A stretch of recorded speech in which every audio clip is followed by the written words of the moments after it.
Seja muito bem-vindo, seja muito bem-vindo a mais uma edição aqui do Resenha Cast, o seu podcast de Governador Valadares. Aqui você já sabe, todo dia é dia de episódio novo com uma pessoa diferente de uma área totalmente antagônica do personagem anteriormente entrevistado.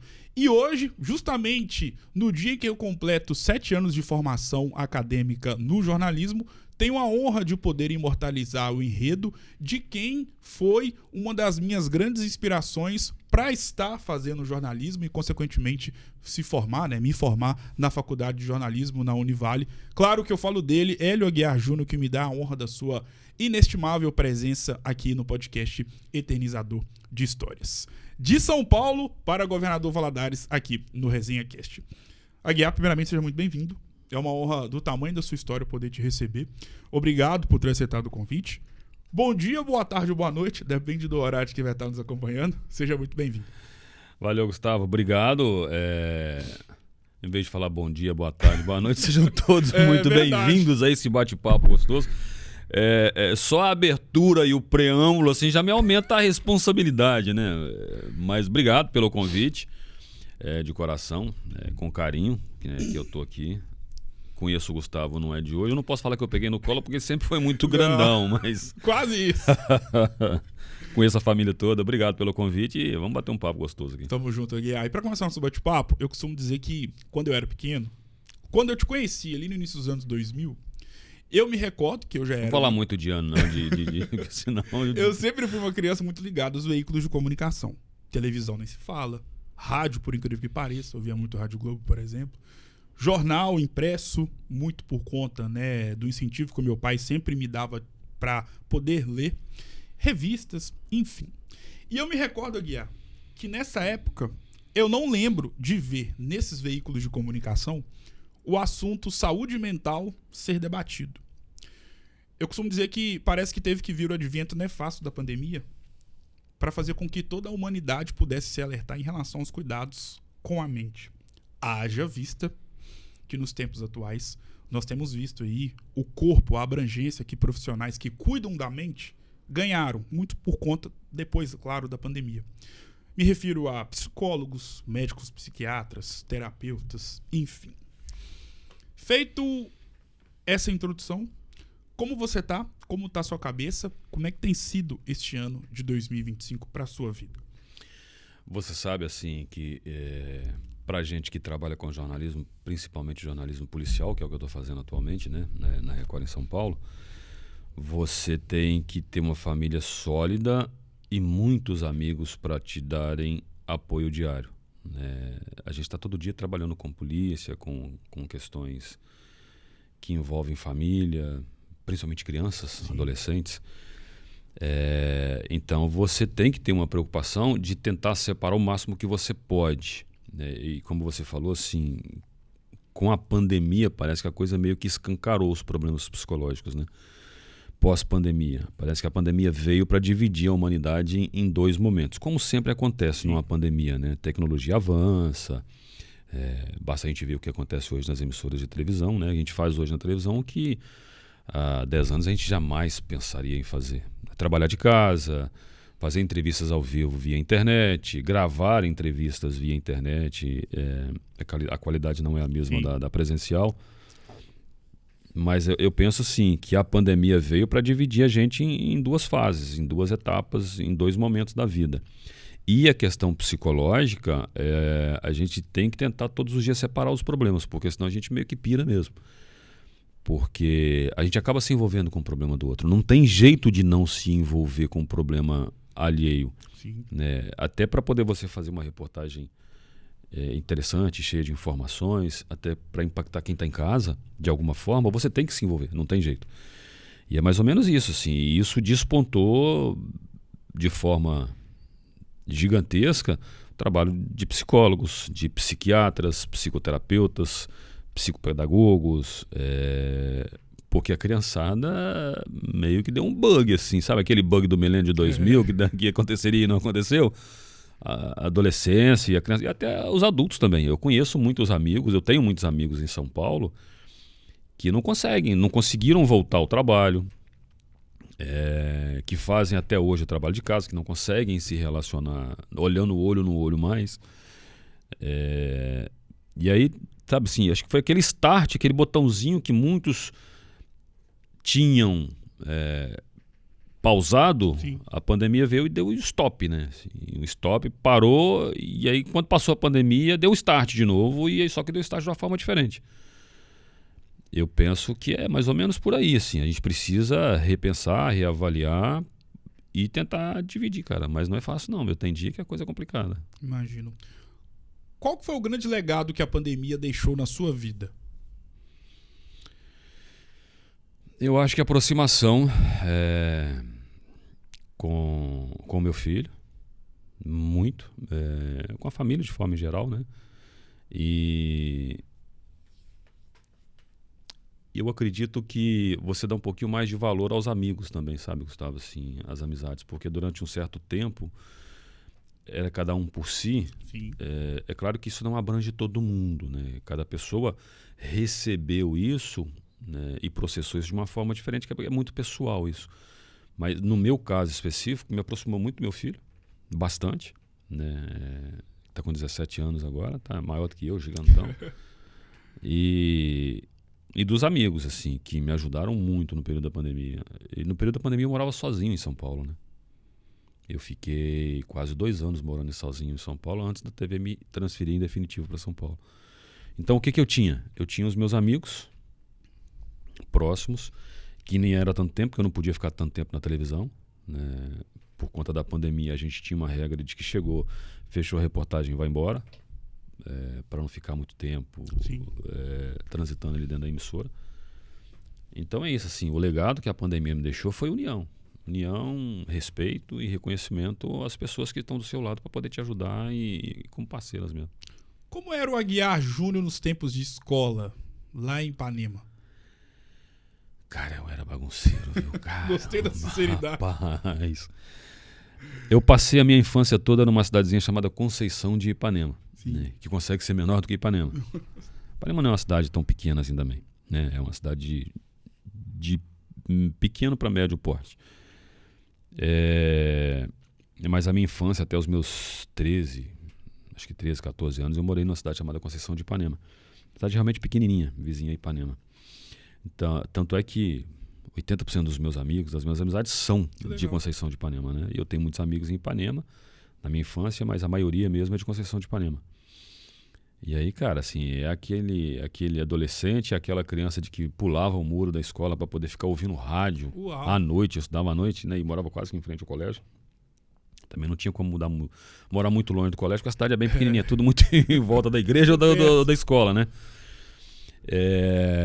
Cara, assim, nas quintas e sextas, principalmente sexta-feira, que quase não tinha aula, a gente pulava o muro da escola e a gente sentava. Posso sair? Não pode. Não, a gente pulava os fundos da escola. E assim, as professoras não importavam muito, porque às vezes nem tinha aula, né? Então eu ficava até 10, 11 horas da noite sentado no meio-fio, na beira do campo, bem pertinho da minha casa. Então nem era tão nem era escondido, né? Para eu ficar ouvindo rádio Guarani AM, Mundial, Rádio Mundial do Rio de Janeiro, que hoje nem existe mais, né? Que eu acho que, se eu não estiver enganado, acho que é CBN, né? Tinha um programa chamado Good Times com o Samuel França. Pô, cara, assim, espetacular. A voz do cara é coisa de outro mundo, cara. Assim, quem não conhece, a meninada aí que não conhece, procura lá nas redes sociais Samuel França. Se eu não estiver enganado, hoje ele é pastor. Cara, tinha uma voz assim espetacular. No YouTube tem muitos vídeos que as pessoas gravaram dessa época da Mundial. AM, tá? Tudo AM, né? Cidade pequenininha não pegava FM, né? Então você tem que ser ondas curtas, né? Amplitude modulada, né? A gente pegava lá a Rádio Mundial, a gente ficava lá ouvindo música, aí tinha sexta-feira tinha a tradução, cara, assim, já paquerando com as menininhas e tal, aquela coisa toda, né? 12 anos de idade, 11 anos de idade, não sabia nem o que era namorar, né? Mas a gente ficava aquela turminha assim, sentada no meio-fio e, cara, era muito gostoso. Tanto é que toda vez que eu venho a Minas Gerais, que eu vou a Ipanema, eu vou a Conceição rever alguns amigos. Até hoje eu tenho muitos amigos lá ainda.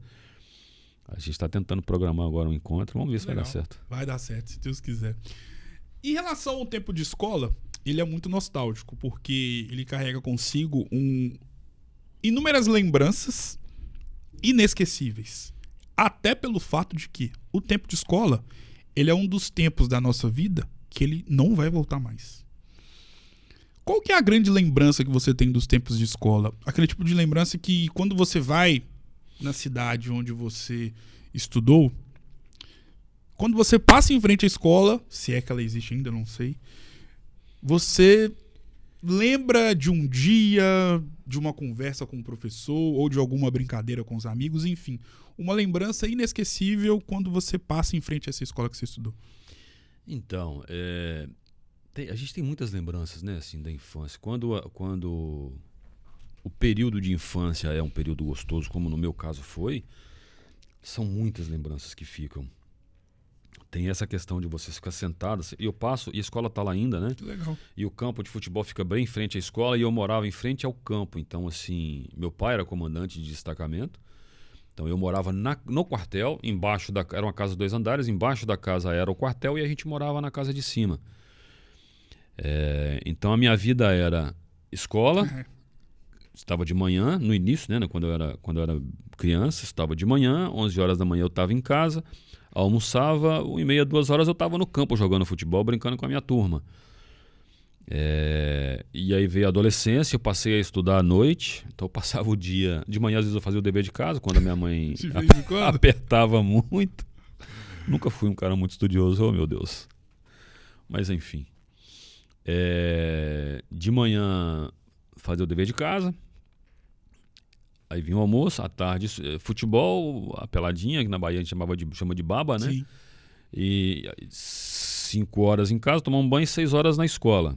Então, assim, eu passo hoje, por exemplo, em Conceição de Ipanema, é como se eu voltasse no túnel do tempo, sabe assim? Eu passando em frente ao campo de futebol, à escola, e aí eu revendo uns amigos, assim, professoras, cara, que me ajudaram muito. Um dia eu voltei a Conceição, encontrei com uma professora de matemática que eu odiava. Coitada da dona Graça, assim. Eu odiava, porque eu sempre odiei matemática, cara. Não é nem porque eu odiava a professora. Claro. Mas que me ajudou demais, me ajudou muito. Quando eu a vi, não teve como não chorar, né? Eu e ela, né? Depois de tantos anos. Mas foi muito legal, assim. Ipanema, eu tenho muitos amigos que eu joguei futebol, né? Jogou mesmo? Eu corria. Eu corria. E é isso, assim, a gente passa alguns lugares, a gente relembra alguns momentos. Eu imagino que você deve fazer isso também, assim, em Valadares, né? É muito gostoso. Eu ainda não fui a Conceição ainda tenho que ir a Conceição, ainda rever uns amigos ainda esses dias ainda, nos próximos dias. Você que escolheu o jornalismo ou o jornalismo que te escolheu? Gustavo, assim, o jornalismo caiu no meu colo meio que... Como é que eu posso dizer? Eu não sei, eu jogava futebol, né? Eu era júnior do time profissional do Ipanemense, lá em Ipanema, né? A gente tinha uma turma fechadinha ali de júnior. A gente chegou a disputar Campeonato Mineiro, eu joguei a jogar contra o Ronaldo Fenômeno. Que legal. Quer dizer, ele jogava, eu não, né? Então a gente tinha uma dupla de zaga legal, era eu, Marcos Vinícius, que depois chegou a jogar no Cruzeiro. Sim. Depois. Chegou a jogar com o Ronaldo, inclusive. E aí, assim, um dia eu cheguei a disputar uma partida, algumas partidas pelo time profissional, o time estava na 2ª divisão, mas eu tinha meus 15, 16 anos, acho que 16 anos, sei lá, alguma coisa assim, da equipe júnior, né? E fui entrevistado por um repórter de uma emissora de rádio, e aí, lá de Ipanema, o dono da rádio, que na época era o prefeito de Ipanema, e que era quem comandava também o time do Ipanemense, ouviu minha entrevista, eu com 16 anos de idade, acho que eu tinha 16 anos de idade, e falou, esse menino, se não der certo no futebol, vai trabalhar na rádio. E meu pai era muito amigo desse cara, né, do seu Zé Dias. Meu pai era policial militar ainda. E aí não deu outra. No dia seguinte, falou assim, leva ele lá na rádio para fazer um teste de locução. Eu fui. A minha voz, já com 16 anos, eu tinha uma dicção boa. E aí fui aprovado, e aí eu ficava assim, de manhã eu ia pra rádio, pro campo, para treinar, né, com a equipe júnior. À tarde, eu ia para a rádio para fazer treinamento lá. Eu não comecei fazendo locução, claro. Eu comecei como operador. À noite eu ia para a escola. Então eu saía da escola às 10h30, alguma coisa assim, voltava para casa. Às vezes eu passava na rádio, a rádio fechava meia-noite. Ainda fazia ali um treinamento com os meninos. Até que chegou uma hora que eu tinha que decidir, né? O rádio ou futebol? O rádio ou futebol? E como eu não era tão craque assim... Zagueiro, que você falou. Como eu não era tão craque assim, eu fui parar na rádio, né? E aí, assim, o que acontece? Eu comecei a fazer... Comecei a operar a mesa de áudio aos sábados, sabe? Jogava meu futebol, continuava jogando futebol. O Marcos Vinícius, na época, foi embora pro Cruzeiro. Uma turma, o outro foi pro Atlético, outro não foi... E assim, acabou que ninguém deu em nada em futebol. Todo mundo voltou, né? Voltou. São grandes amigos. E aí eu comecei a fazer... Um dia o locutor do sábado não apareceu, cara. Assim, depois virou um grande amigo meu, Carlos Vitória, que já é falecido. Ele não apareceu... Não, minto. O Tony de Oliveira, que hoje é narrador, se eu não estiver enganado, da Mundo Melhor, em Governador Valadares. Num programa de sábado, ele não apareceu. E eu estava fazendo operação pro Carlos Vitória, que tinha um programa de sertanejo no finalzinho da tarde. E aí o filho do dono da rádio, que era diretor da rádio, falou assim, o Tony não apareceu. Eu falei, não, e eu só tocando música, né? Falei, faz o programa você mesmo aí. Sábado ninguém vai ouvir. Rádio AM, e aí pronto, não parou mais. Estou aí até hoje. E aí, do rádio, eu fui embora para Brasília, depois eu voltei, fui para Ipatinga, trabalhei em televisão, e aí fui para a faculdade e estou aí até hoje. Não sei se deu muito certo, não, mas eu tô aí, óbvio que deu certo. Em relação à sua história de vida dentro do jornalismo, pelo menos para nós, mineiros, é algo, principalmente para quem mora no Vale do Rio Doce, o Vale do Aço principalmente, é impossível não associar a sua imagem, o seu nome, com a Record TV. De onde que surgiu esse casamento tão duradouro? Assim, eu sou muito grato à Record, Gustavo. Muito, muito grato. Esse ano eu faço... Dia 3 de agosto eu faço 18 anos de Record. Foram 12 anos de Globo, 2 de SBT e esse ano eu faço 18 na Record. Assim, sou muito feliz. Eu costumo falar lá em São Paulo que eu sou muito grato a tudo que a Record me deu. Me deu até um filho, né? Assim, meu filho nasceu, eu já estava na Record. Então, assim... Eu trabalhava na TV Alterosa com a Patrícia Costa, que era produtora de interior das sucursais e tal. Depois ela foi para a Record. Ela foi para a Record, me sugeriu na Record, para o Virgílio, que hoje está na CNN. Né? E aí o Virgílio me convidou, eu topei a empreitada. A Record veio para o Vale do Aço, né? A minha esposa, Cleusane, que ajudou a montar a Record lá em Ipatinga, lá em Fabriciano. E aí eu migrei, né? Fui para a Record, a antiga TV dos Vales, e fiquei, cara, assim. Hoje eu tenho uma gratidão muito grande à Record por tudo que ela me deu. Eu tenho grandes amigos hoje lá, né? Assim, o Clóvis Rabelo, o Tiago Contreira, Rafael Perantunes, que hoje é o diretor do Cidade Alerta e foi diretor comigo em Belo Horizonte, eu aqui em Valadares. Tenho grandes amigos, pessoas que me ajudaram e continuam me ajudando muito em São Paulo. Né? O Gotino, o Passaia, que você estava falando dele agora há pouco. O Gotino tem um coração gigante, o Passaia também. São pessoas que se tornaram amigas, né? Assim, amigos pessoais. E, cara, assim, só quem trabalha com esses caras sabe o quanto esses caras são gigantes. Todo santo dia, os caras têm que matar um leão por dia. Um não, né? Acho que um monte. Exato. E é difícil pensar em administração, gestão de pessoas no jornalismo. Em qual sentido? Normalmente, quando as pessoas pensam em jornalismo, automaticamente vem na cabeça delas o quê? A figura do repórter, do apresentador, de um comentarista, de um produtor.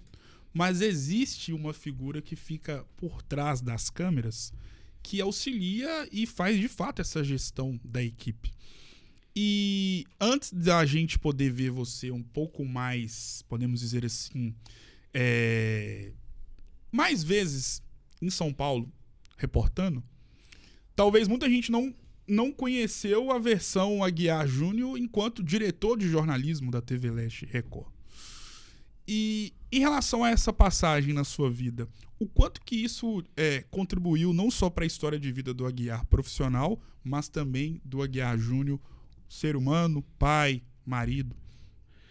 Você sabe que, assim, hoje em dia, você além de administrar departamentos, você tem que administrar vaidades, né? Assim, televisão hoje em dia é muito vaidade.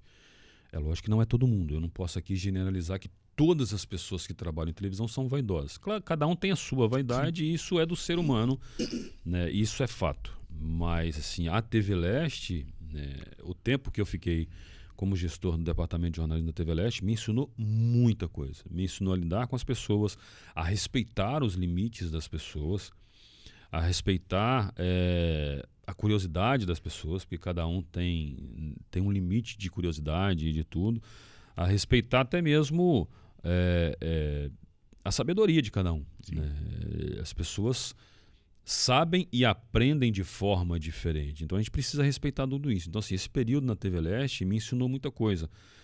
Como escrever uma matéria, como não escrever uma matéria, a respeitar a notícia como toda. Então, assim, aprendi muito, assim, bastante. E continuo aprendendo, né? A gente está todos os dias aprendendo, todos os dias eu cometo erros.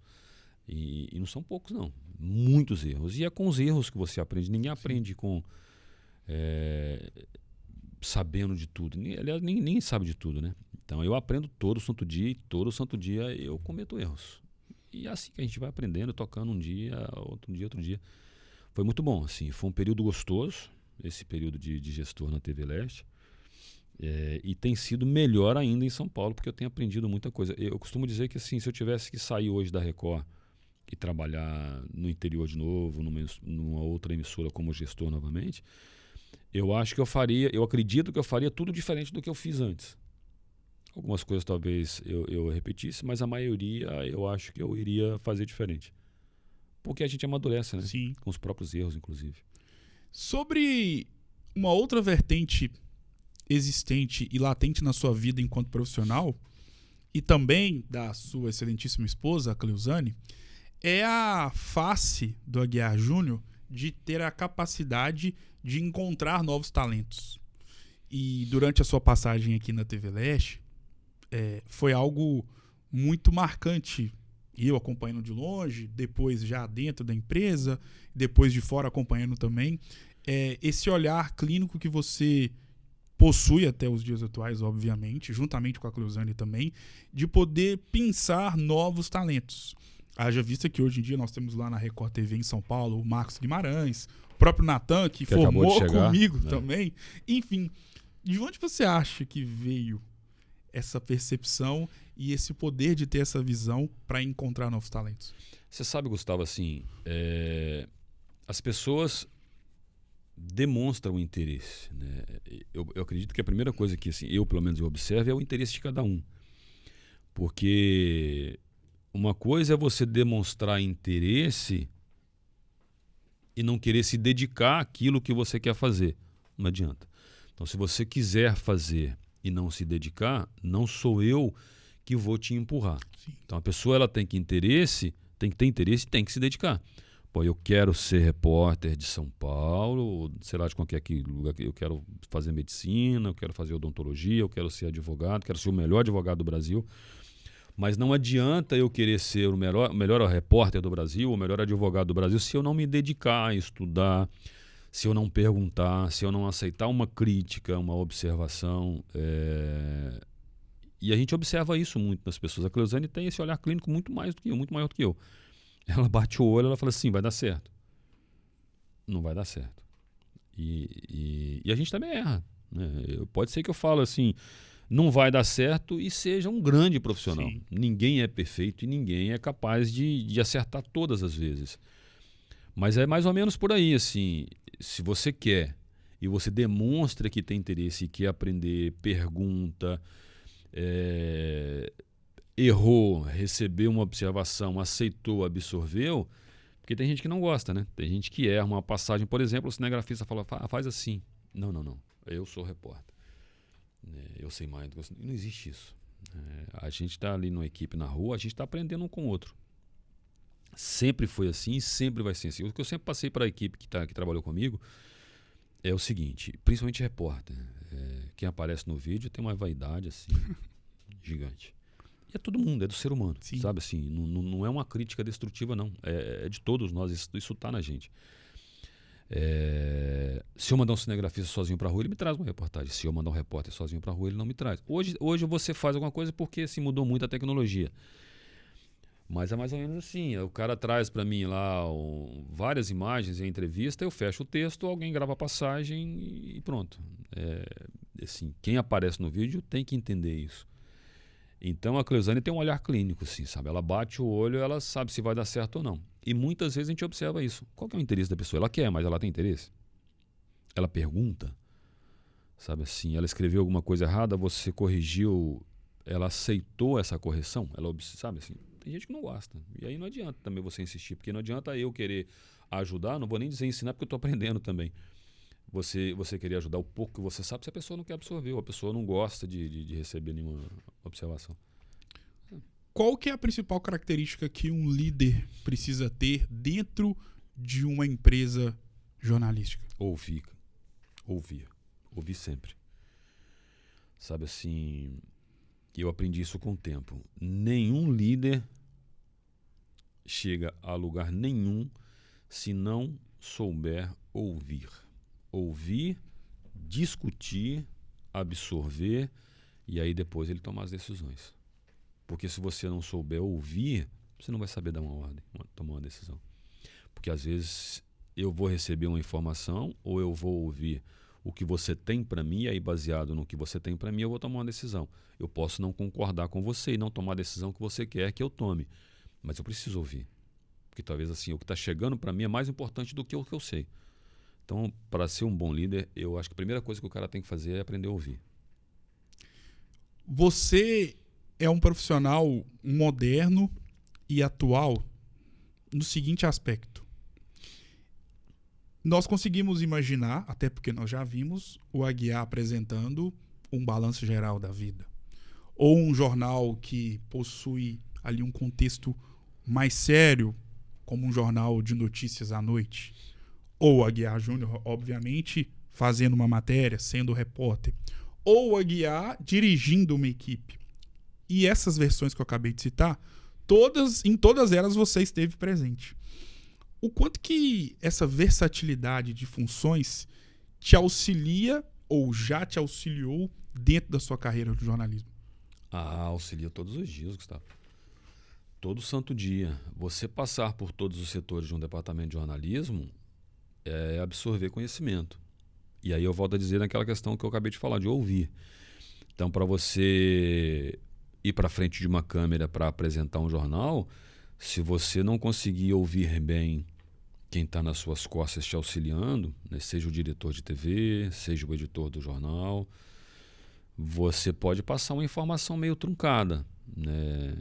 Então, assim, eu acho que no departamento de jornalismo de televisão, eu acho que eu passei por todos os setores, eu fiz tudo, cara, assim.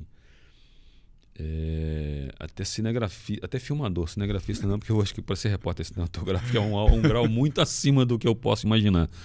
Você tem que conhecer do equipamento, mas eu já fiz até imagens, assim, sabe, assim, de cinegrafista passar mal e a gente não poder perder o material, me dá a câmera aqui, eu estou gravando. É claro que provavelmente não saiu 20% da qualidade do que ele iria fazer, né? E eu respeito muito o profissional de imagem, porque é ele que vai dar qualidade no meu trabalho, né? Não adianta você ter um bom repórter se você não tem um bom repórter cinematográfico.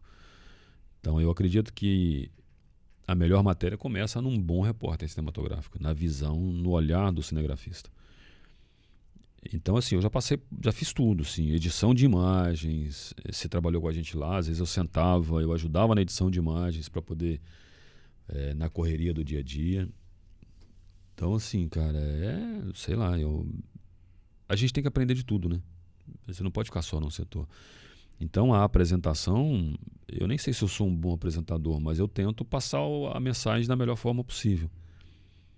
E todos os dias a gente está aprendendo. O aprendizado ele é diário.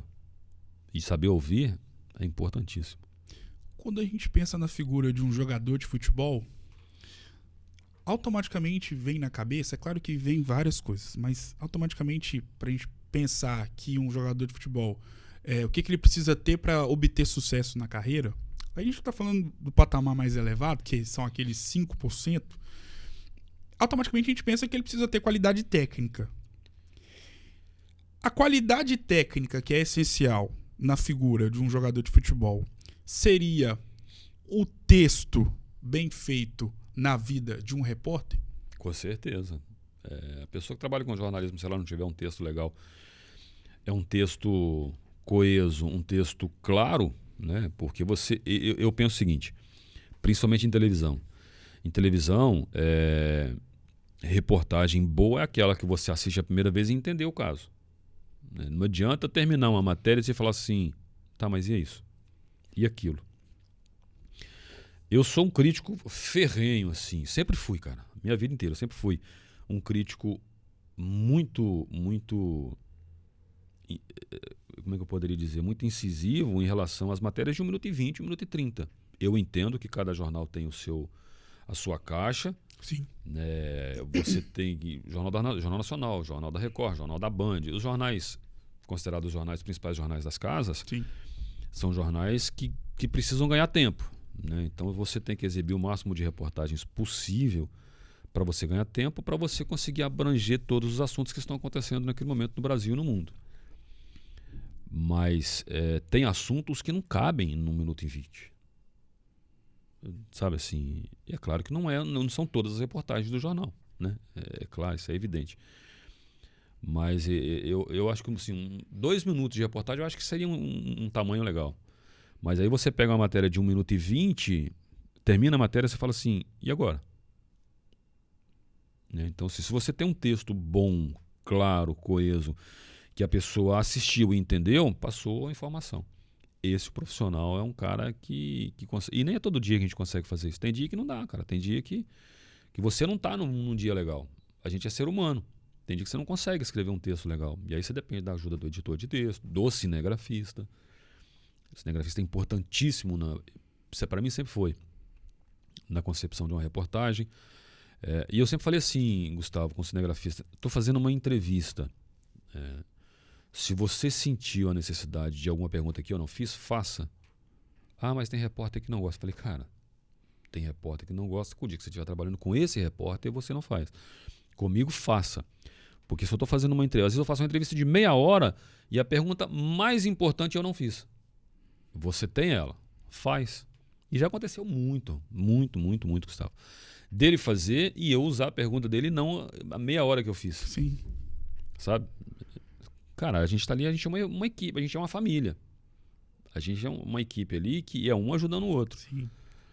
Então, assim, um bom profissional, um bom jornalista, ele tem que ter um texto redondinho, que é o que a gente fala na gíria, né? Um texto certinho, que a pessoa ouviu, assistiu e pronto, acabou, entendeu? É claro que isso vai ter desdobramentos. Mas é isso. Não adianta você assistir uma matéria truncada que você não conseguiu entender e não passou a mensagem. O jogador de futebol... E isso depende muito de treinamento, tá? Assim, de treinamento. Tem pessoas, é o que você falou, é os 5% das pessoas que nascem um Carlos Drummond de Andrade, uma Zélia Gattai, né? um Jorge Amado. Mas eu não estou nesse 5% do Jorge Amado, que adorava uma rede na Bahia, Bataclan e outras coisas mais ali, então, Vesúvio. Mas estudar. E aí, quando você não está nesse 5%, vai ler. Vai estudar. Eu confesso que eu sou extremamente preguiçoso com a leitura. Muito preguiçoso. Meu menino gosta de ler, minha esposa lê não sei quantos livros por mês. Mas assim, aí você tem que compensar. Se você não gosta muito de ler, é meio preguiçoso, vai assistir jornal, cara. Você vai assistir televisão, vai assistir os outros colegas, né, outros repórteres. O Jornal da Record é um bom jornal para assistir, para você entender algumas coisas, a linha editorial hoje do jornalismo brasileiro, porque é um jornal rápido, assim, muito dinâmico, e que os caras conseguem fechar um texto redondinho no JR que não deixa nada para trás, sabe? Tem os editores lá que os caras são simplesmente homens e mulheres, maravilhosos. Assim, os caras trabalham no Jornal da Record, mas são espetaculares. Domingo Espetacular. E o DE também, tem uma turma fora de série. Existe pergunta boa ou ruim no jornalismo? Depende do contexto, né? Acho que tudo depende da hora e depende do contexto. Tem pergunta boa? Não sei. Tá aí uma boa pergunta. Existe pergunta boa ou pergunta ruim? Existe um momento bom, talvez, e um momento ruim, né? E a gente que trabalha com jornalismo policial, 90% das vezes que a gente faz pergunta é momento ruim. Exato. Porque a gente trabalha com crime, né, cara? A gente está ali, é o que eu falei assim, a gente está ali absorvendo a dor da família. Mas você tem que fazer. Sabe assim?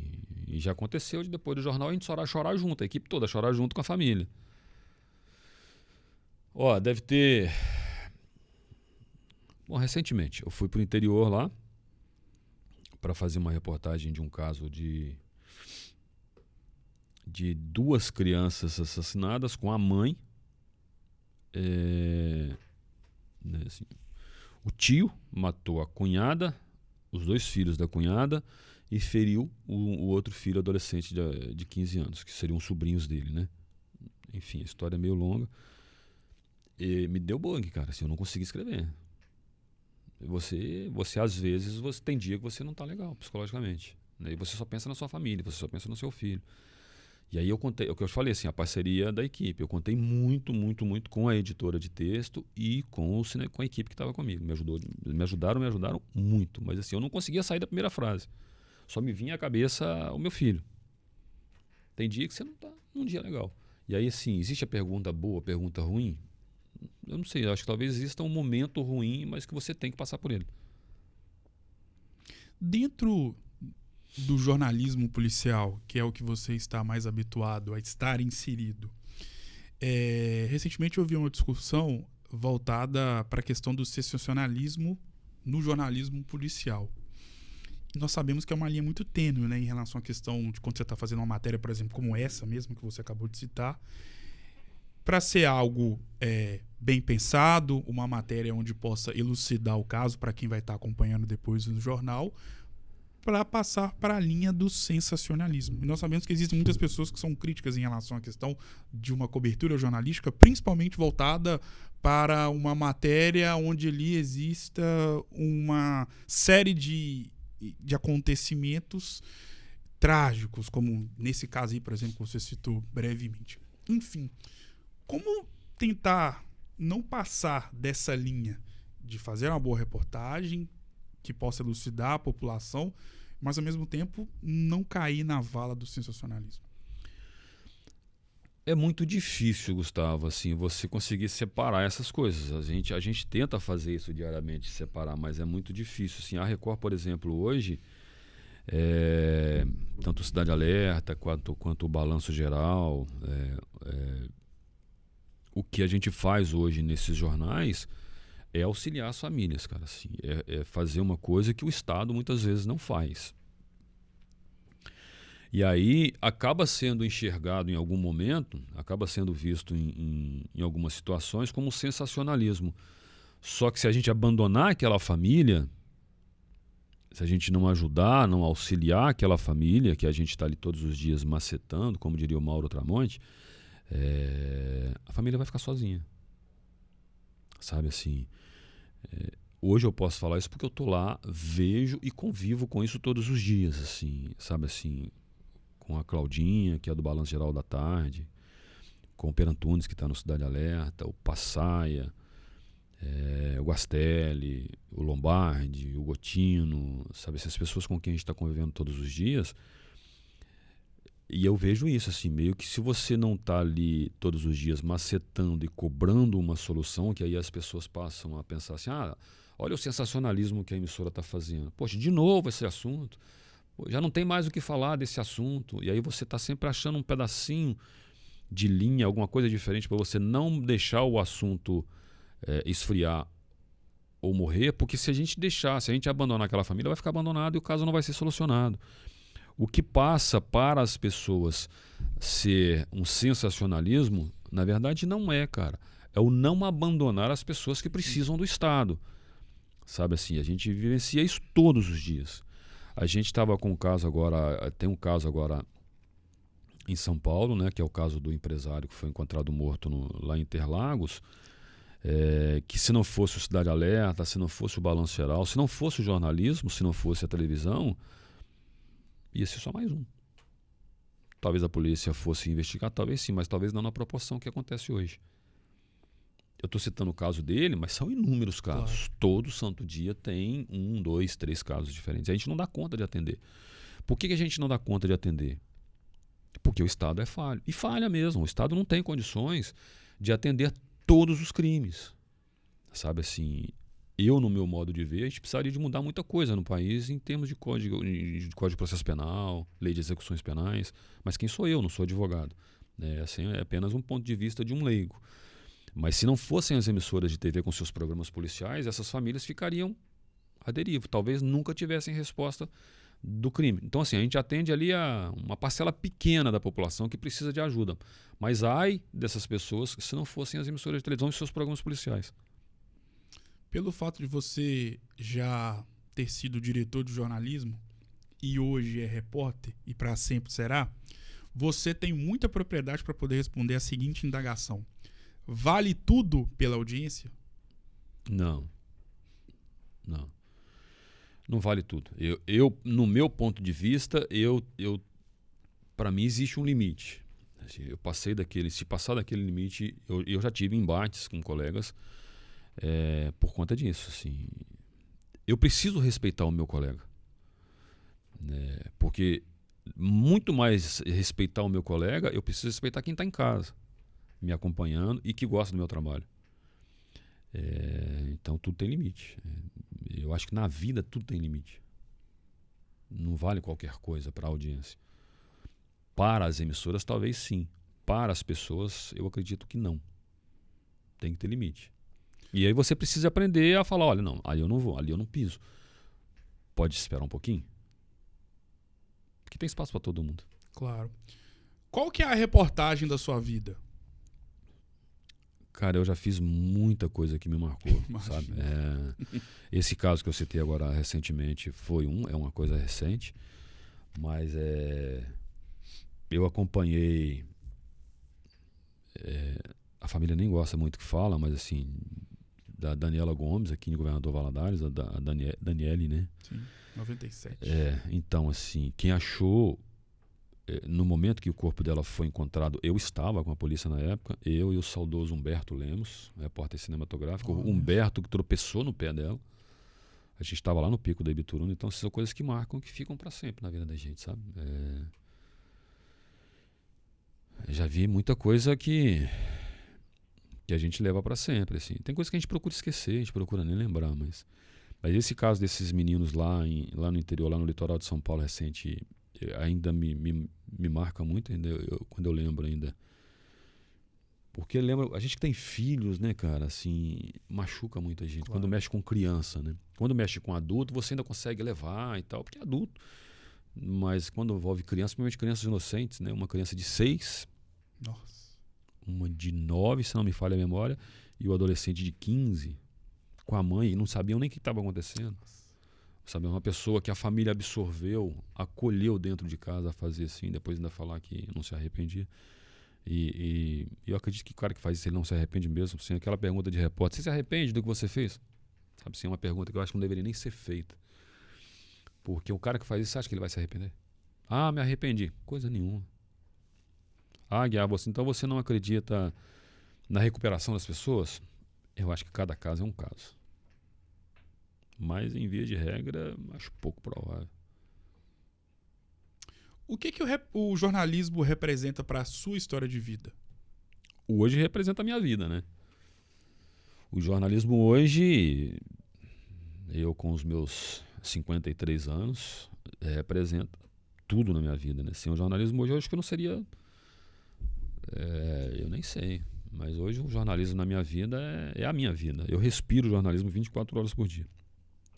Tem dia que eu chego em casa chateado, aborrecido, porque eu não consegui fazer, às vezes, uma boa reportagem, porque a gente trabalha muito contra o tempo, né? Sim. Eu entro às 14, Tem dia que eu entro às 13, mas assim, normalmente eu entro às 14 e às 16 eu já tenho que estar normalmente com uma reportagem pronta, dentro de São Paulo. É claro que assim, muita coisa eu já recebo encaminhado, mas eu tenho que chegar, escrever o que eu tenho que escrever e me preparar para um link. Então, assim, é tudo muito corrido. E tem dia que você chega em casa esgotado. Chega na sexta-feira, você está bem esgotado. E aí você, às vezes, não consegue fazer uma coisa do jeito que você queria fazer. Porque a gente corre contra o tempo. Mas o jornalismo hoje está na veia, sangue. Eu costumo dizer que não corre sangue na veia, corre jornalismo. Qual que foi o grande sonho que você já realizou sendo jornalista? Cara, foi... Sei lá, assim, eu tenho as minhas coisas em Governador Valadares, eu conquistei com o jornalismo. É claro que eu não fui nada sozinho, né? Sim. Conquistei com a minha família. Minha esposa me ajudou e me ajuda muito. Meu filho é meu porto seguro, minha casa, né? E então, assim, eu tenho meu apartamento, tenho as minhas coisas. E eu acho que, acima de tudo, é a credibilidade, né? A grande coisa que a gente conquista na vida é as pessoas te respeitarem como profissional, como pessoa. Errar todo mundo erra, quem é que nunca errou? Claro. Mas eu acho que é isso, assim, a credibilidade, a confiança, muitos amigos. Também conquistei muitos inimigos. Não sei se eu posso dizer inimigos. Desafetos, vamos dizer assim. Mas eu tenho muito mais amigos do que desafetos dentro do jornalismo. Quem é que não tem desafeto, né? Mas gosto de todo mundo, assim. Eu não guardo mágoa de ninguém, Gustavo. Ninguém. E fulano? Não tenho mágoas. Eu tenho convicção de que tudo que eu fiz em Governador Valadares, principalmente como gerente de jornalismo, eu fiz com a certeza de que o que eu estava fazendo era correto. Talvez hoje eu tomasse uma outra posição, mas não deixaria de fazer o que eu fiz no jornalismo. Talvez fizesse de alguma outra forma. Mas deixar de fazer, nenhuma vírgula. No jornalismo, não. Qual é o grande sonho que você almeja realizar sendo jornalista? Cara, chegar ao fim da minha carreira, o dia que eu puder descansar, eu acho que eu não vou descansar nunca, eu acho que quando eu me aposentar eu vou continuar escrevendo, talvez algumas histórias aí pela internet, alguma coisa assim, mas poder olhar para trás e falar assim, eu fiz o que eu queria, agora eu posso descansar e aproveitar tranquilo. Mais ou menos aquela música do Wildo, né? Comprar uma casinha lá sem internet, de preferência. Eu falo isso com meu filho e com a minha esposa. Eu não vou pra lá. Sabe assim, sem internet, só com a minha televisão, às vezes dá pra poder assistir meu jornalzinho e curtir minha casinha, casa de sapê. Eu acho que é isso. Meu grande sonho é isso, assim, é chegar daqui a pouco, falar assim, poxa, fiz o que eu tinha que fazer, agora daqui para frente meu filho vai tocar a vida dele, vai fazer a coisa dele. E olhar para trás e falar assim, não atrapalhei a vida de ninguém, não prejudiquei a vida de ninguém, ajudei algumas poucas pessoas, mas e tenho muitos amigos. Acho que meu grande sonho é esse, assim, sabe? Olhar para trás e falar, deixei de fiz só amigos. A nossa vida se parece como um livro, né? Com páginas positivas e páginas negativas. São assim todos os livros que já foram lançados e todos que serão lançados por toda a eternidade. E o mais interessante, se a gente parar para notar, todo livro que se preze tem páginas, o título, tem a capa, tem a conclusão, tem a introdução e tem uma outra coisinha que começa com a letra C, que todo livro tem e que você vai me responder agora. Já falei capa e conclusão. Capítulos. Acertou, lógico que ele ia acertar. Muitos capítulos. Exato. E nós temos capítulos, enquanto seres humanos, nós temos capítulos positivos e capítulos negativos. É assim na vida de qualquer ser humano que habite nesse plano. No livro da sua vida, tem vários capítulos pra lá de especiais. Porém, tem 2 que, se eles não existissem, você não existiria. Que correspondem a 2 nomes. E que, na verdade, talvez esses capítulos, ou esses nomes, melhor dizendo, poderiam ser os nomes do livro da sua vida. Dona Lúcia e Senhor Hélio. Qual a importância desses 2 capítulos na história de vida do Aguiar Júnior? Rapaz, assim, Hélio Aguiar, meu pai é... Pai e mãe, né? Assim, minha mãezinha... São 2 pessoas, assim, que meu pai... Cara, assim, eu acho que eu ia escrever um outro livro aqui pra você, sabe? Assim, se eu fosse falar do meu pai e da minha mãe. E ainda tem a minha irmã ainda, né? A Lília, que é extremamente importante na minha vida, sabe? Muito, muito, muito importante na minha vida. A minha irmã é muito mais do que irmã. Como a gente brigou na adolescência. E como a gente é unido hoje, sabe? Nós somos só nós 2, né? De filhos. A minha irmã é muito mais do que uma irmã, sempre foi. Até quando a gente brigava lá atrás, né? Coisa de adolescência. E meu pai me deixou um legado, Gustavo, assim... Além do nome, né? Muito mais do que o nome, né? Sim. Hélio Aguiar, e o meu nome é Hélio Aguiar Júnior. Muito mais do que o nome, meu pai me deixou um legado de compromisso, de responsabilidade, de respeito muito grande. O legado do meu pai é algo que eu não posso deixar manchar nunca na minha vida, sabe? Assim, me envolver em coisas erradas, ilegais. Porque meu pai nunca se envolveu em nada errado. Meu pai não deixou R$1 de dívida pra gente, cara. Não deixou R$1. Meu pai, quando faleceu, só deixou bens, coisas positivas, coisas boas. Até o carro que ele tinha financiado foi quitado, sabe assim. Meu pai deixou só coisas maravilhosas. Meu pai era uma pessoa, cara, assim, se eu fosse assim, dizer um monte de adjetivos pra você aqui, seriam os melhores do mundo. E a minha mãe tá aí ainda, né, cara? A minha mãe, eu falo assim, mãe, tô indo pra Minas. Aí eu chego na casa da minha mãe, já tem um monte de coisa. Falei, mãe, não posso comer isso tudo. Não, tem que comer. E até hoje, né? Minha mãe também é outra pessoa, assim, vem de uma família tradicional em Ipanema. Super íntegra, pessoa respeitada por todas as pessoas de Ipanema. Você não encontra uma pessoa em Ipanema. Meu pai foi policial militar há 30 anos. Você não acha uma pessoa que fala mal do meu pai. É difícil hoje em dia. E a minha mãe da mesma forma. São pessoas assim que são adoradas em Ipanema. E minha mãe, cara, é minha criança hoje. Como eu amo, como eu adoro, como eu admiro. São pessoas maravilhosas, assim. Eu tenho a grata satisfação em dizer que tive e tenho pais a quem eu devo muita coisa e tenho um orgulho gigantesco dos dois. Você tá louco, assim. Dá pra escrever, eu acho que uns 5 livros deles. Com certeza. A sua mãe continua aqui na Terra e continuará por longos anos, se Deus quiser. Porém, o seu pai é uma estrela que está no céu. Se ao invés deste careca que vos fala, estivesse o seu pai na sua frente agora, o que você falaria pra ele? Cara, que eu amo muito, cara. Demais da conta, assim. Qual que foi o grande momento que você viveu com seu pai? Que talvez ele lá do céu vendo você falando, ouvindo você falando, talvez ele não vai se lembrar. Mas o Aguiar Júnior jamais vai se esquecer desse momento. Meu pai, Gustavo, assim, sempre foi tão presente na minha vida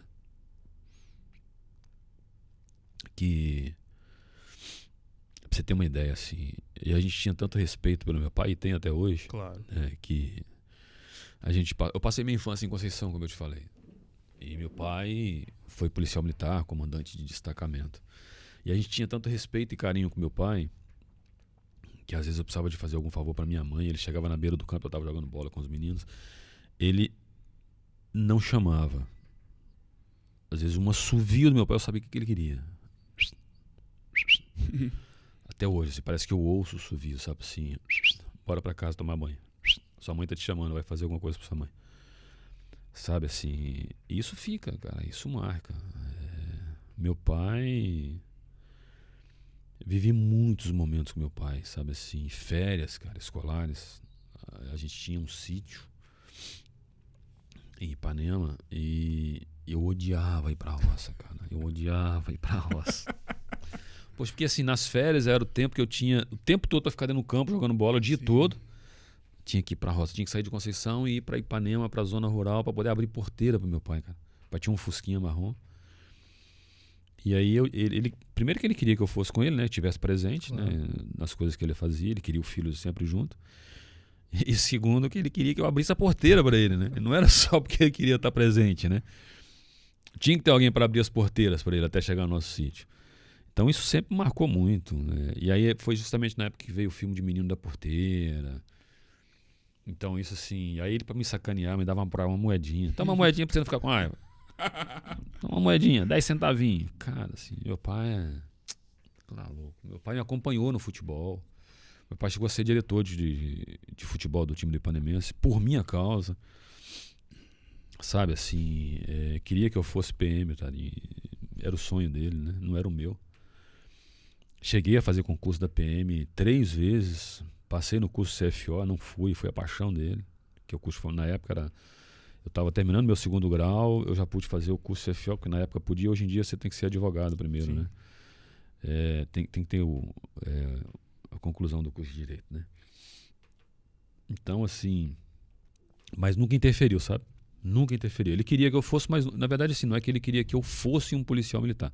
Ele queria me encaminhar para alguma coisa. E ele achava que a polícia, ele acreditava, né, que a polícia era uma boa opção. Plano de saúde, plano de carreira, plano de carreira.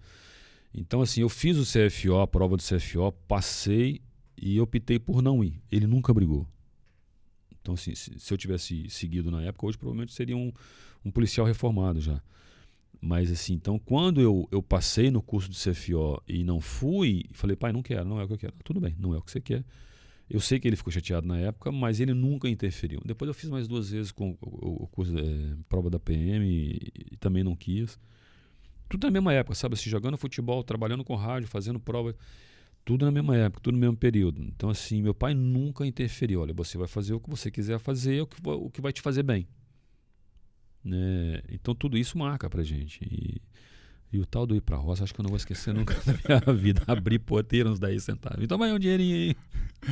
Além desses 2 capítulos, tem um outro capítulo inolvidável na sua história de vida, que atende pelo nome de Cleuzane Lott. Rapaz, eu vou te dizer uma coisa, viu? Cleuzane tem sido meu porto seguro nos últimos 25 anos. Esse ano, 25 anos. Nos bons e nos piores momentos da minha vida. Não é fácil você manter uma relação saudável como a gente tem diante de tantos erros que você comete na vida. E eu já cometi muitos. E cometo todos os dias muitos erros. E ela sempre ali firme. Sempre eu tirava o meu pé, ela botava o dela. E até hoje é assim. A Cleuzane me ajudou a me formar na faculdade, me ajudou a estudar, me ajudou no trabalho. Foi ela que me arrastou para a Record. Ela já estava na Record quando eu fui, ela já tinha uma parceria com o Virgílio, né, que era o diretor de jornalismo da Record em BH, e ela ajudou a implantar a Record no leste de Minas Gerais. Eu estava na Alterosa. Foi ela que me arrastou, falou com o Virgílio, vamos trazer o Aguiar. E o Virgílio já me conhecia, né, de vista, já tinha conversado com ele em Belo Horizonte. E então assim, até hoje, Cleuzane é minha parceirona. Tem dia, tadinho, que eu tenho dó, porque se eu fosse ela, eu no lugar dela, eu acho que eu já teria cortado a cabeça de alguém. Toca a vida. Mas não, é minha parceirona. E existe o Aguiar Júnior e a Cleuzane Lott. E Deus colocou essas 2 pessoas na Terra para, consequentemente, existir o Lucas. Qual que é a importância e a imponência desse nome na sua história de vida? Então, assim, eu e a Cleuzane, de vez em quando a gente conversa, a nossa vida, o nosso casamento foi dividido em 2, sabe? Em 2 períodos, antes e pós-Lucas. O Lucas veio de surpresa e todos os dias é uma caixinha de surpresa. Fez 17 anos agora, dia 11 de junho. Tá maior do que eu, tem mais cabelo do que nós 2. E assim, a gente descobriu que a Cleuzane estava grávida, ela já estava de 4 meses, não tinha barriga, não tinha nada. Minha mãe olhou e falou, você tá grávida? Não tô. Minha mãe foi visitar a gente um dia, a gente morava em Ipatinga, fez o teste, não deu outra, estava grávida. 3 meses depois o Lucas nasceu. Então assim, ela ficou grávida 3 meses. Sim. E é isso, assim, o Lucas hoje... tudo que a gente faz, Gustavo, hoje, eu imagino que seus pais fizeram assim também, tudo que a gente faz hoje, tanto eu quanto a Cleusane, é pensando no Lucas. É pensando no futuro do Lucas, no que vai ser daqui para frente, daqui uns anos. O que o Lucas vai ser, eu falo muito para ele, é a mesma coisa que meu pai falava para mim. O que ele vai ser, o que ele vai querer, depende dele. Eu e a Cleusane estamos aqui para adiantar a vida dele, não é para fazer para ele. Sim. Sabe assim, é para adiantar e deixar para ele. Daqui para frente é a vida dele. O que ele vai ser, quem que ele vai ser, como é que ele vai ser, não sou eu, porque não é o meu sonho, Sim. é o sonho dele. E a gente tem que entender isso, acho que todos os pais precisam entender isso. Cleusa Lotti. Dona Cleusa é mais do que sogra, né, cara? Eu costumo dizer que é mãe, né? Às vezes ela é mais mãe minha do que da Cleusane, inclusive. Dona Cleusa, o Raidan, é mais do que cunhado, é um irmão, o irmão que eu não tenho. São pessoas. Eu entrei numa família que eu só tenho gratidão, cara. Assim, eu não tenho do que reclamar, não. Eu acho que eles têm muito. Não, eu não tenho, isso? não. Ninguém é perfeito, né? Mas a família. E as duas famílias se deram bem, né? Se dão muito bem. E isso é legal. O que às vezes nem sempre acontece. Verdade. Mas eu não tenho do que reclamar. A Dona Cleusa, então, me ajuda demais. Assim, mora com a gente em São Paulo. Quando a gente mudou para São Paulo, o Lucas chegou a falar que se a avó não fosse, ele não ia. Botou o pé na mesa. Até porque, sim, e o Lucas é mais do que neto para ela, né? Sim. Eu sei Aquele disso. jeitão de adolescente, às vezes revoltado e tal. Mas adora a avó. Todos nós adoramos. Obrigado, viu, avó? Beijo. Boa voz. Agora é o jogo das palavras. Vou citar nomes ou palavras e você vai defini-los ou defini-las com uma palavra. Podemos ir? Vamos embora. Vida. Saúde. Deus. Tudo. Ipatinga. Maravilha. Record TV. Muita gratidão. Amor. Realização. Morte. Recomeço. Saudade. Pai. Ipanema. Meu futuro, talvez. Spoiler. Hélio Aguiar Júnior. Um mala, viu? Para com isso. A gente tem muitos problemas, né, Gustavo? A gente erra muito, cara. E eu sei que eu sou meio chato às vezes. Assim, eu sei que quem não é, né? Sim. Eu, às vezes, quando eu quero uma coisa, eu sou bem mala. Quando eu não quero também. Defina a sua vida com uma palavra.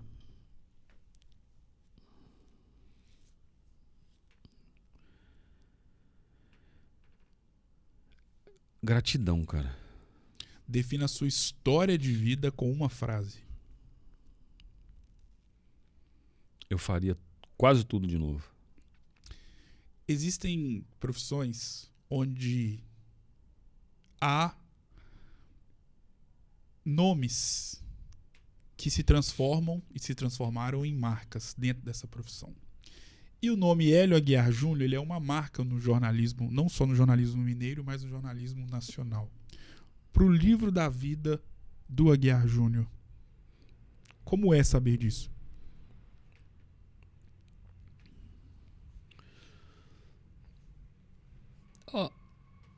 Eu não sei se é dessa forma, não. Eu entendi, mas eu fico feliz quando você se torna referência. Eu não sei se eu sou referência. E não estou sendo demagogo, não. Porque ninguém é tão perfeito que não colhe problemas e que não comete erros, sabe, Gustavo? Assim. Mas eu sou feliz. Eu sou feliz porque tem muita gente que fala assim, poxa, hoje eu assisto por sua causa, eu gosto das suas reportagens, eu gosto da forma como você fala, como você escreve. E aí você encontra, às vezes, estudantes em São Paulo, eu encontro, às vezes, um ou outro estudante na Avenida Paulista, ou sei lá, qualquer lugar. A pessoa fala, poxa, eu entrei no jornalismo porque eu te vejo todos os dias no Cidade Alerta, ou no Fala Brasil, ou eu te via no Câmera Record, ou no Repórter Record Investigação.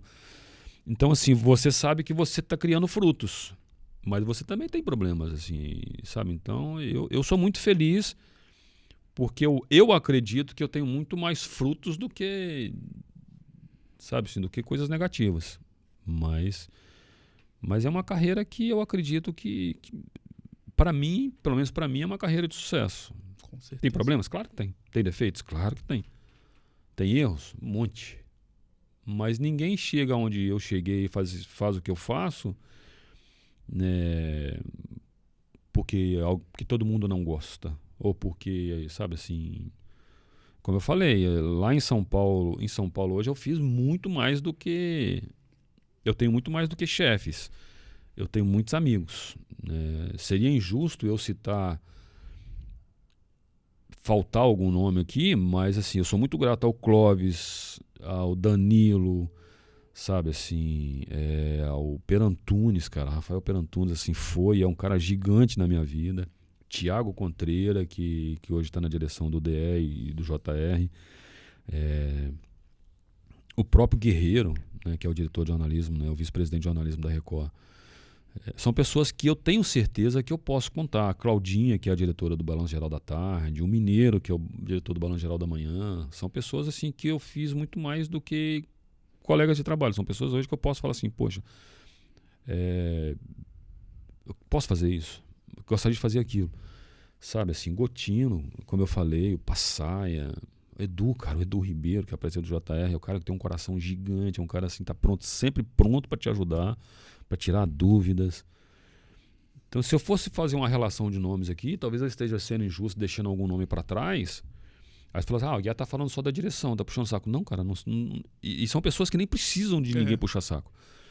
Mas são pessoas que se tornaram amigas e que entendem o lado de todo mundo, né? E que têm o poder de decisão. Então, eu sou muito grato a tudo que a Record me deu até hoje e continua me dando. Então, eu só tenho a agradecer e sou muito alegre. Então, assim, você dando referência? Não sei se eu me tornei referência, mas eu acho que eu fiz bons amigos no jornalismo e tem algumas pessoas que gostam de mim. Defina essa conversa com uma palavra. Gratidão. Gratidão sempre. Eu sou muito grato, Gustavo. Eu costumo dizer o seguinte: a pior coisa que o ser humano pode ter ou pode ser na vida é ingrato. Ter ingratidão, cara. Porque se você é ingrato, você engloba tudo que é de ruim em você. Porque se você não tem gratidão, é uma pessoa que te estendeu a mão, a mesma pessoa que não te estendeu a mão, mas também que nunca fez nada de ruim para você. Até essa pessoa você tem que ser grato, que não fez nada de mal para você. Então, assim, se você é ingrato, você tem todos os sentimentos juntos, negativos. Então, eu sou muito grato, cara. Eu sou grato a você pelo carinho que você sempre me tratou, a sua família, assim, sabe? Assim, seu pai sempre foi um amigão, sua mãe, o João, né? A forma como vocês tratam o meu filho. Eu sou muito grato à TV Leste, ao seu Edson, assim, o seu Edson e o seu Getúlio, né? Que no momento difícil que eles estavam passando, eles me receberam com os braços abertos. O seu Edson foi meu parceiro, assim, durante muitos anos, né? Enquanto ele estava vivo. O Rodrigo depois também foi da minha esposa. E sou muito grato à Record. Muito, cara. Muito, muito, assim. Isso eu vou ser eternamente. Sabe, as coisas que a Record já fez por mim, faz. Não é qualquer empresa que faz. Muitíssimo obrigado por ter me dado a oportunidade inenarrável de ter eternizado, né, imortalizado a sua história de vida. Gratidão. Obrigado por tudo que você já fez por mim. Não só você, mas obviamente também a sua queridíssima esposa, Cleuzane Lotti. Sucesso e claro que as portas estão abertas para você poder voltar mais vezes. Muito obrigado. Eu que agradeço mais uma vez, gratidão sempre. Obrigado e sucesso para você e para todos aí. Para nós. Muito obrigado. Hélio Aguiar Júnior, com quem eu tive a honra de poder conversar e eternizar essa história histórica. O episódio de número 1270 do Resenha Cast vai ficando por aqui. Um grande abraço e eu volto em uma próxima oportunidade. Até mais.